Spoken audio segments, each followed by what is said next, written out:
بسم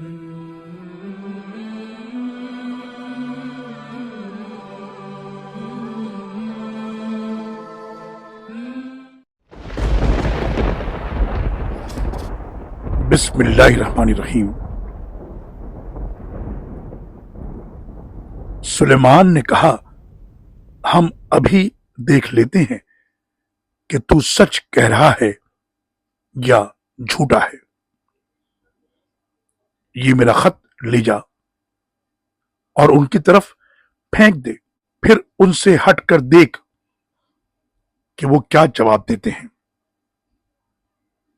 سبا کی ملکہ کہنے لگی، اے اہل دربار، میری طرف ایک بڑا اہم خط پھینکا گیا ہے۔ یہ سلیمان کی طرف سے ہے، اور وہ یہ ہے، اللہ کے نام سے جو بڑا مہربان اور نہایت رحم والا ہے۔ میرے مقابلے میں سرکشی نہ کرو، بلکہ مطیع ہو کر میرے پاس آ جاؤ۔ ملکہ کہنے لگی، اے اہل دربار، میرے اس معاملے میں مجھے مشورہ دو۔ جب تک تم موجود نہ ہو میں کسی معاملے کو طے نہیں کرتی۔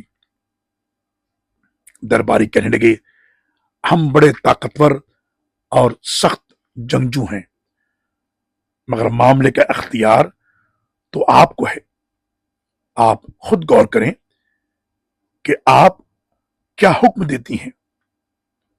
ملکہ کہنے لگی، بادشاہ جب کسی علاقے میں داخل ہوتے ہیں تو اسے اجاڑ دیتے ہیں اور وہاں کے معززین کو ذلیل بنا دیتے ہیں، اور یہی کچھ یہ لوگ بھی کریں گے۔ میں تجربے کے طور پر ان کی طرف کچھ تحفہ بھیجتی ہوں، پھر دیکھوں گی کہ میرے بھیجے ہوئے کا کیا جواب لاتے ہیں۔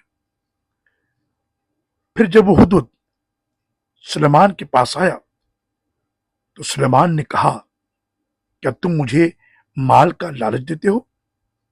وہ تو اللہ نے مجھے تم سے زیادہ دے رکھا ہے، تمہارا یہ تحفہ تمہیں ہی مبارک ہو جس پر تم اترا رہے ہو۔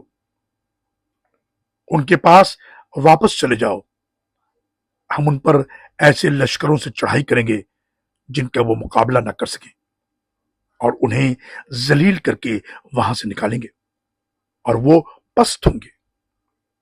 اب سلیمان نے کہا، اے اہل دربار، تم میں سے کون ہے جو ان کے مطیع ہو کر آنے سے پہلے ملکہ کا تخت میرے پاس لائے؟ ایک دیو ہکل جن نے کہا، آپ کے دربار کو برخاست کرنے سے پہلے میں لاتا ہوں، میں اس کی قوت رکھتا ہوں اور امین بھی ہوں۔ سورہ نمل آیت نمبر 27 سے لے کر 39 تک۔ اللہ اکبر، اللہ اکبر۔